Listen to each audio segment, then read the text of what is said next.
Hey folks, Sheila here from Design Files. In today's video, I'm going to show you how to fully brand all of your project documents so that anytime you send out a quote, an invoice, a purchase order, all of your project documents are going to feel like a cohesive extension of your brand versus using just some generic templates. So if you really want to put out more of a professional image anytime you're submitting documents to clients and vendors, then keep watching and I'll show you exactly how to set this up. Now, the first thing that you want to do within your Design Files account to set up your branded documents is to pop over to the menu in the top right-hand corner and you're going to click into Settings. In your account settings, this is where you're going to input all of your business details. So down here, you can see that you can add in your business name, your phone number, your website, your address. And then over here on the side, you can also choose to upload your business logo. You can choose the font that you want to use for your headers and your titles. And you also have the ability to choose your primary and secondary brand colors and your header brand colors. Now, what happens is when you add in all of the information into your account settings, the system is automatically going to start updating every single page within your account, your client emails, your client's portal, all the pages within their client portal, and all of your project documents so that every single element has a cohesive branded look.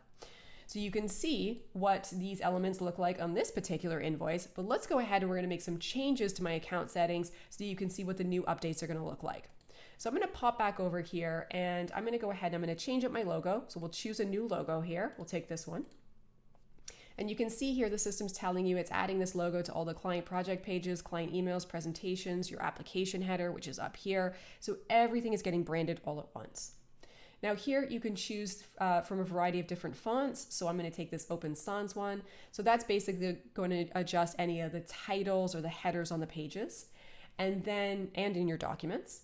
And then down here, I get to choose my primary and secondary brand colors. So if I click into this color here, if you've got the exact color code, just go ahead and add it in here. And if you don't, just use the color wheel. And then you can basically choose the appropriate color that you want to use. So I'm going to stick with something like this. So we'll try to match the works portion of this logo. And then for the secondary brand color, I'm just going to take some sort of dark navy blue here. Again, if you had the exact color code, you could add it in. Now in my case, I'm actually going to copy this color code. So I'll hit Control C. I'm just highlighting the code and hitting Control C. If I was on a Mac, I'd hit Command C. And then I'm going to click into this color field right here. And I'm going to paste that same color. So I'm just hitting Control V to paste it in. Again, if you're on a Mac, you'll hit Command V. So now my secondary brand color for any buttons and links will also match my header color. The last thing you want to do here is you want to make sure that you save your colors. So go ahead and click the button to save it. And then if I pop back over to that same invoice, I'm just going to hit refresh. And then you're going to see how the new logo comes in. You'll see the new colors that have been added to this overall document. So everything is now branded to this new kind of company branding that I've added in my account settings. Now, what I would do is I would highly recommend that you jump into your Design Files account and you just spend a little time experimenting with your primary, secondary, and header colors, with your fonts, upload different logos if you've got different formats for your logos, and then just keep checking, like opening up an invoice or a quote to see what that looks like. Because then you can experiment with it a little bit, you can make adjustments, and just get everything the exact way that you want within your documents, so everything has that kind of clean branded look that you're going for. Now, one quick note that I will mention to you, I'm just going to make a change here.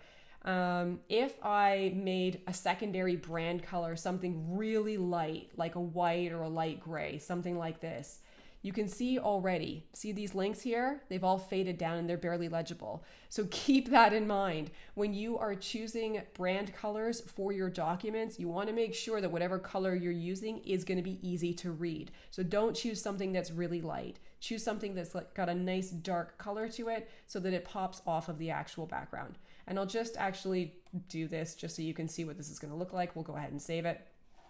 I'm going to pop back over to this invoice. We're going to refresh it. See how that invoice is barely legible now? So those are the kind of things that you want to keep your eyes open for. Make sure you're choosing nice dark colors, or at least kind of not too light, so that anything that you are including within your actual invoices, your quotes, your documents, everything will be legible. That's it for now. So if you have any questions about how to set this up, feel free to reach out to us on the live chat. We're always happy to help.